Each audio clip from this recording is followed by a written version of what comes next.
بسم اللہ الرحمن الرحیم۔ آج صدر مملکت جناب عارف علوی کی جانب سے ایک ٹویٹ جاری کی گئی جس میں انہوں نے آرمی ایکٹ اور آفیشل سیکرٹ ایکٹ میں ترامیم کے حوالے سے جو قانون سازی ہونی تھی اس پر اپنے خیالات کا اظہار کیا اور یہ کہا کہ ان دونوں بلز کی منظوری سے وہ متفق نہیں ہیں، اور جب یہ بلز ان کے سامنے پیش کیے گئے تو انہوں نے ان سے اتفاق نہیں کیا۔ معینہ مدت گزرنے کے بعد وہ بل کسی ایک خفیہ پروسیس کے ذریعے ان کو منظور کر دیا گیا اور وہ صدر مملکت کی مرضی کے بغیر گزٹ نوٹیفائی بھی ہو گئے اور آج وہ قانون بھی بن گئے۔ میں یہ سمجھتا ہوں کہ اس پورے معاملے کی تفتیش ہونی چاہیے، تحقیق ہونی چاہیے اور حقائق کو منظر عام پر لانا چاہیے۔ جب تک حقائق منظر عام پر نہیں آئیں گے اس وقت تک اس قانون کو قانون نہیں سمجھا جائے گا۔ یہ قانون غلط ہے، اس کے اندر اس کے پاس کرنے میں جو آئینی طریقہ کار ہے اس کو ملحوظ خاطر نہیں رکھا گیا بلکہ اس کی خلاف ورزی کی گئی ہے۔ آرٹیکل 75 آئین پاکستان بہت واضح ہے۔ آرٹیکل 75 کی شق نمبر 1 جس کو سب آرٹیکل 1 کہتے ہیں، اس میں بہت کلیئرٹی کے ساتھ لکھا ہوا ہے کہ صدر مملکت یا تو کسی بل کو منظور کریں گے اور یا اگر وہ منظور نہیں کرتے، ان کو کوئی اعتراض ہے تو وہ اس کو واپس بھیجیں گے۔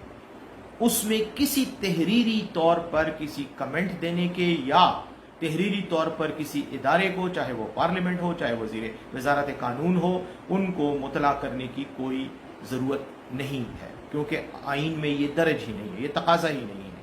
آئین میں صرف ایک اصطلاح استعمال ہوئی ہے کہ اگر صدر مملکت چاہیں تو میسج کے ذریعے وہ متعلقہ ادارے کو، وزارت قانون یا پارلیمانی امور کو وہ مطلع کریں گے۔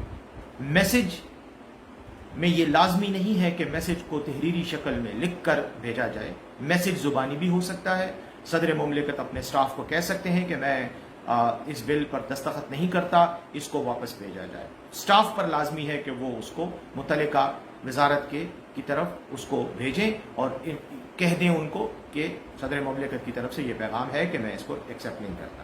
پھر کیا ہوگا؟ پھر وہی بل دوبارہ پارلیمنٹ کے سامنے پیش ہوگا اور پارلیمنٹ کے مشترکہ اجلاس میں وہ منظور کیا جائے گا، اور جب منظور ہوگا تو تب وہ صدر مملکت کے پاس واپس آئے گا۔ جب واپس آئے گا تو پھر آرٹیکل 75(2) یعنی اس کی شق 2 سب آرٹیکل 2 کے تحت صدر مملکت اگر اس کو ایکسیپٹ نہیں کرتے، اس کو اسینٹ نہیں دیتے، اس کی منظوری نہیں دیتے، تو وہ آٹومیٹیکلی قانون بن جائے گا۔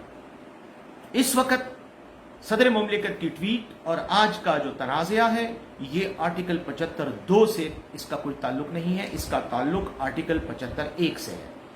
یعنی صدر مملکت کے پاس بل آیا، انہوں نے اس سے اتفاق نہیں کیا اور اس کو متعلقہ ادارے کو واپس بھیج دیا۔ اب متعلقہ ادارے کا یہ کام تھا کہ وہ اس کو پارلیمنٹ میں دوبارہ ٹیبل کرتی، وہاں سے اس کو دوبارہ پاس کرایا جاتا، پھر آٹومیٹیکلی صدر مملکت کے پاس آتا اور اگر وہ منظوری نہ دیتے تو یہ پاس ہو جاتا۔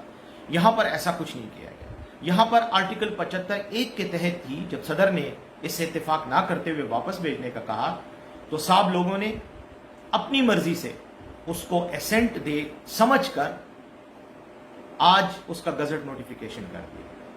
اب یہ ایک الگ بات ہے کہ آج ہی یہ گزٹ نوٹیفیکیشن کیوں ہونا تھا، اس کی کچھ سیاسی وجوہات ہیں جن پر آپ بہت اچھی طرح سمجھتے ہیں کہ آج کل جن لوگوں کو ٹارگٹ کیا جا رہا ہے، جن لوگوں کو کٹہرے میں کھڑا کیا گیا ہے، جن کو غدار پاکستان ڈکلیئر کرنے کی بھرپور کوشش کی جا رہی ہے، جن کو جیلوں میں ڈالنے کی کوشش کی جا رہی ہے، انہی کے لیے یہ سارے اقدامات کیے جا رہے ہیں۔ بہر صورت آج صدر صاحب کا جو ٹویٹ ہے اس کی روشنی میں یہی کہا جا سکتا ہے کہ انہوں نے آرٹیکل 75(1) کے تحت اپنے فرائض بھرپور طریقے سے انجام دیے اور بل کو منظور کرنے سے انکار کر دیا۔